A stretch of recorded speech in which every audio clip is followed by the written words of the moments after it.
অবশেষে সত্যি হলো শুভেন্দুর করা ভবিষ্যৎবাণী। রাতেই গোপালগঞ্জে ফিরছে শেখ হাসিনা।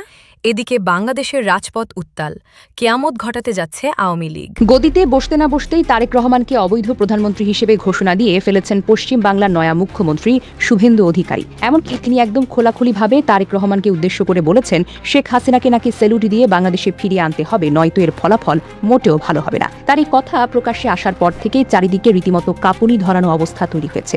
অনেক পোস্টেই দাবি করা হচ্ছে শুভেন্দু অধিকারী ভারতের রাজনীতিতে এমন এক অবস্থানে আছেন যেখান থেকে তিনি বাংলাদেশে শেখ হাসিনাকে ক্ষমতায় ফিরিয়ে আনতে পারবেন। বিভিন্ন সময়ে ভারতীয় গণমাধ্যমে বক্তব্য রাখতে গিয়ে তিনি শেখ হাসিনাকে বাংলাদেশের বৈধ প্রধানমন্ত্রী হিসেবে উল্লেখ করেছেন, যা আওয়ামী সমর্থকদের কাছে ইতিবাচক বার্তা হিসেবেই দেখা হচ্ছে। শুভেন্দু অধিকারী আজ কিং মেকার থেকে কিং হওয়ার পথে। তার একটি ভবিষ্যৎবাণী সত্যি হয়েছে।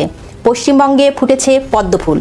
এখন প্রশ্ন হচ্ছে, শুভেন্দু অধিকারীর দ্বিতীয় সেই চাঞ্চল্যকর ভবিষ্যৎবাণী কি সত্যি হতে চলেছে?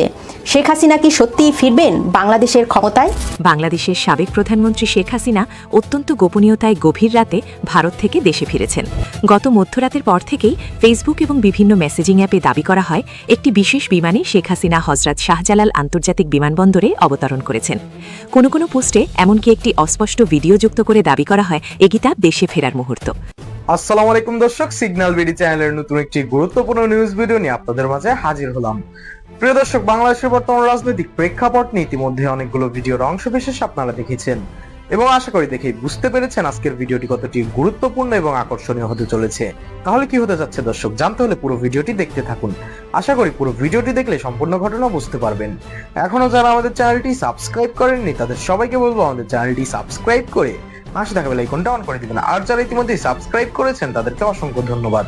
তো প্রিয় দর্শক, চলুন আর কথা বাড়াবো না, একটি লাইক দিয়ে মূল ভিডিওতে যাওয়া যাক। সাবেক প্রধানমন্ত্রী শেখ হাসিনার একটি বক্তব্য কোটা বিরোধী আন্দোলনে আগুন ধরিয়েছিল। মুক্তিযোদ্ধার সন্তান নাতিপুতিরা কেউ মেধাবী না, যত রাজাকারের বাচ্চারা নাতিপুতি হলো মেধাবী, তাই না? এরপর 2024 সালের 5ই আগস্ট বাংলাদেশের ইতিহাসের রাজনৈতিক পালাবদল। দেশি বিদেশি ষড়যন্ত্রে পতন হলো শেখ হাসিনা সরকারের। আওয়ামী লীগের শীর্ষ নেতারা আশ্রয় নিলেন ভারতে। তখন ভারতের রাজনৈতিক নেতারা অনেকটা মেপে কথা বলছিলেন। তখন শুভেন্দু অধিকারী ছিলেন আক্রমণাত্মক। শেখ হাসিনার মতো তিনিও রাজাকারের বাচ্চা ইস্যুটি সামনে আনেন। ভারত যাদের মামার বাড়ি, বাংলা ছাড়ো তাড়াতাড়ি, কি সাহস! আরে তোদের উপরে আমরা নির্ভর করি না। রাজাকারের নাতি,